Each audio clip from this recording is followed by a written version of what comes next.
What's going on, guys, and welcome back to another episode of Career Mode. This is episode number 141, and we're starting today's episode with a game against Porto here, coming on the back of that 1-1 draw against Genoa in the last game in the Serie A. That was at the San Siro, now taking on Porto in the Champions League, and as you can see, coming into this game, we've already qualified for the knockout stages, and if we avoid defeat in this game away in Portugal, we will finish as the group winners. So because of that, I did decide to field a weakened side. Romagnoli and Williams were the only two usual first 11 players stayed out there. Everyone else got rested for this game. No real surprise, including Jeremy Djokovic, the goalkeeper, who I dropped for Gabriel. So Gabriel gets his first appearance of the season in this one because Djokovic, of course, right now, he's making a lot of mistakes. And I don't really know what the cause is, but of course, last season, we saw that with Muslera, if you remember. I dropped him for Gabriel, then put Muslera back in, and he started to play well. So hopefully, the same thing will happen this time out. But either way, 18 minutes into the game, the first real chance would fall here. We won ourselves a corner and then a penalty as Adnan Januzaj was taken down here,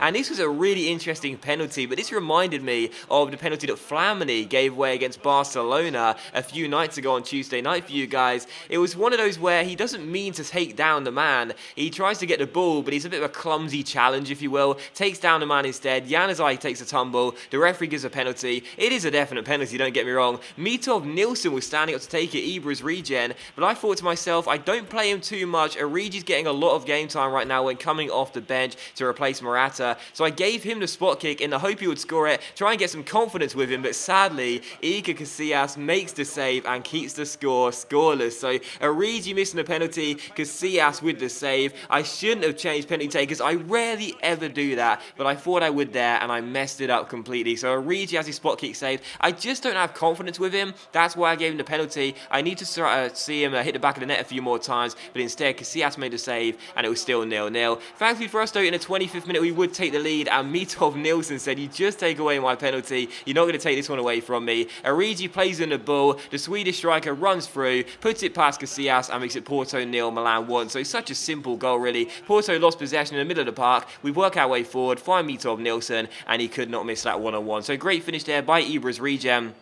And it's Porto 0, Milan 1, so I found it kind of funny that if we were going to score a goal in this game, it would have to be him. I took the penalty away from him, he couldn't miss this time. So Porto 0, Milan 1, and the away side do take the lead in this game. And of course, all we needed in this game was a point. We didn't need to win the game. A draw would be enough for us to be going through as group winners. Porto, of course, knew they'd probably need a win in this game, or at least a draw, with Chelsea playing Celtic, who only have 1 point this season, so 1 point in the group, I should say, this season. So because of that, Porto felt as though they needed at least a result in this game. They were trying to attack us, try and get some more goals on the board, try and get back in the game as well, but it was still 1-0, and in stoppage time here, Mastor goes down the right-hand side, takes around a couple of players, gets taken down after the roulette, and the referee gives a penalty as well. So just like the first penalty in this game, this one a definite penalty. Mastor cutting in from the right with his 5-star skills, gets taken down. I felt he kind of dived into him there, but he was kind of obstructed when going for the ball, so you can see why the referee gave the penalty. I don't think they can complain too much. It was one of those where I think Mastor kind of initiated a contact, but there was a lot of contact, let's just say that. And I think the referee was right to get a penalty there. So penalty to Milan. Mitov Nilsson had his first one taken away from him, and I'm sorry Ibra's regen, but I had to do it again. I need to see Origi find the back of the net. I need to get some confidence with him,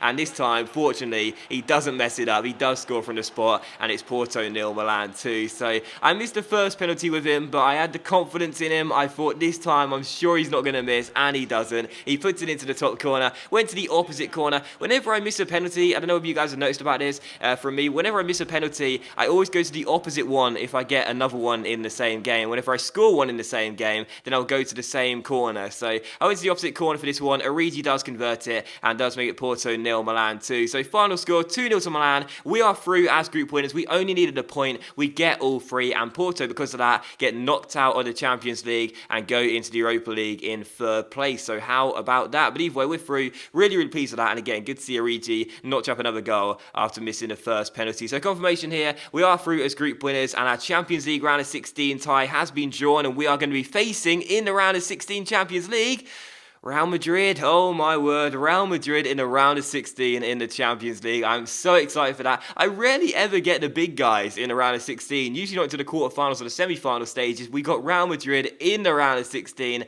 It's not really the team I wanted to see, but either way, it should be a good fun tie. And, if we're going to prove that we are going to be worthy of winning the Champions League this year and being good enough to win it, then that's the team we'd have to knock out in the first knockout stage. The side we're looking at for goals, I think, in this one is Milan. They, to use that old commentator's cliche, can't stop scoring. Well, they play such an open, expansive game. It does leave them vulnerable at times, but they've just been outscoring the opposition. And for our second and final game of today's episode here, we will take on Udinese back in the Serie A. This one a third versus first clash as well. The home side having a really good season, only 2 points behind us right now as we lead the league, and they try and stay in the title race for as long as possible. So taking on Udinese here away at the, is it the Stade Friuli or the Stadio Friuli? I think it's something like that. Taking on Udinese here away from home regardless. First chance good for the home side as well. Montero had a really good opportunity for the home side there. Great deep cross to the far post. He had a free header as well, looking at the target and put the ball wide of the post. So still goals. From the goal kick here, we pass out from the back as per usual. Jeremy Jakovic back between the sticks, finds his left back Jethro Williams, who plays it inside towards Donnarumma. Donnarumma finds Bakic here, and Bakic plays a great through ball into Alvaro Morata, who really should have made it 1-0. Went with a finesse shot on the weaker left foot, but the goalkeeper read it and turned it onto the post. So still goalless in this game. But from the corner, it's crossed into the centre here. We looked for our man in the centre from Ryan Tyler's corner there, but it was still goalless. But from the corner, it was failed to be dealt with by Udinese. Bonaventura found Donnarumma down the left-hand side. He plays it back to Bonaventura. He gives it to Bakic here, who goes for goal on the weaker left foot, and it's an absolutely sensational strike by the Montenegro midfielder,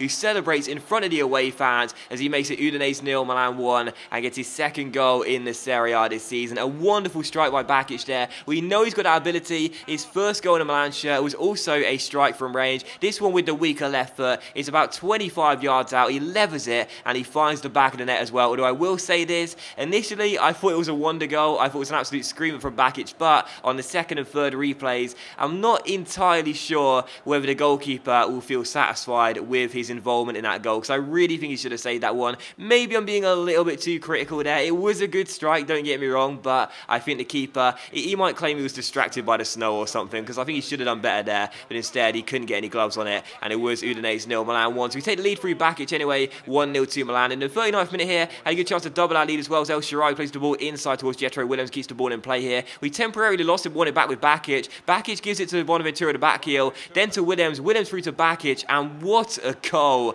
this was, because that movement there from Marco Bakic for his second goal of the season was absolutely sublime. We won the ball back, he back-heeled it to Bonaventura, and he continued his run into the area, whilst Bonaventura gave it to our left-back Williams, who played a sensational through ball. I thought this was a great goal. I mean, maybe you guys sitting there thinking, that was just a basic through ball, mate, seriously, but I thought that was a really nice goal. The way he back-heeled the ball to start the attack off, and then continued his run, a wonderful triangle pass there. I thought that was a great goal. I mean, maybe it's just me here, but I thought that was a beautiful goal, and that was absolutely glorious there from Marco Bakic. So Udinese 0, Milan 2, 2 goals for Bakic in the game, his first ever Milan brace, and we do lead by 2-0. 2-0 then became 3-0 on the stroke of half-time. Just as the clock was going to tick over to the 45th minute here, Bonaventura scored his second goal this season in the Serie A. Ryan Tyler cut inside for a shot, took it. The goalkeeper could only spill it though straight to Bonaventura, who had a simple tap in and did indeed get a second Serie A goal this year. So Udinese 0, Milan 3 at the break. We were playing so well in this game as well. A far cry from our recent form too.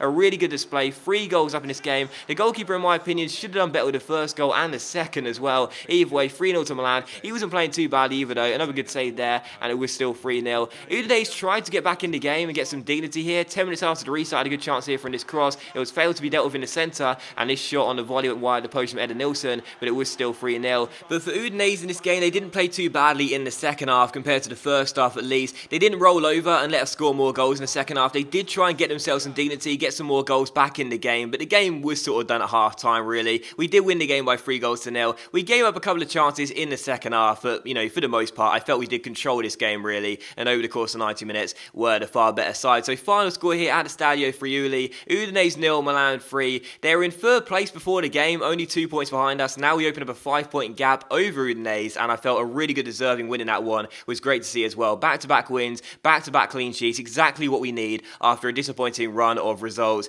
in recent weeks. So really pleased with that, and as you can see, the final thing you'll see in today's episode is me off some contracts and players as well. Bonaventura, De Chilio, and Calabria all have their contracts up at the end of the year, as does Mastor, but he's not 23 yet, so we don't need to worry about that as no clubs can sign him in January. Either way, we offer all these guys some contracts. Bonaventura scored once again, so I think he deserves at least a 1-year extension, if nothing else, and we may well try and sell him in January regardless, and just try and get a bit more money for him as we try and increase the valuation here by giving him a new deal. And Calabria as well, he's on the transfer list. He's a squad player, but I kind of like him, to be honest. He's one of those squad players, doesn't complain too much, and I suppose he's nice to bring off the bench every now and then when we want a different option. But that is going to end today's episode of Career Mode, guys, so thank you very much for watching the video. I really hope you have enjoyed it. If you enjoyed today's episode of Career Mode, then please do consider leaving likes. That's of course much appreciated. I really help my channel out. Of course, you don't have to leave a like if you don't want to, and I'll see you for the next episode of Career Mode very soon, where the January transfer window will open, possibly our final ever transfer window in Career Mode. Look forward to it. See you in the next episode, and I'll see you for that one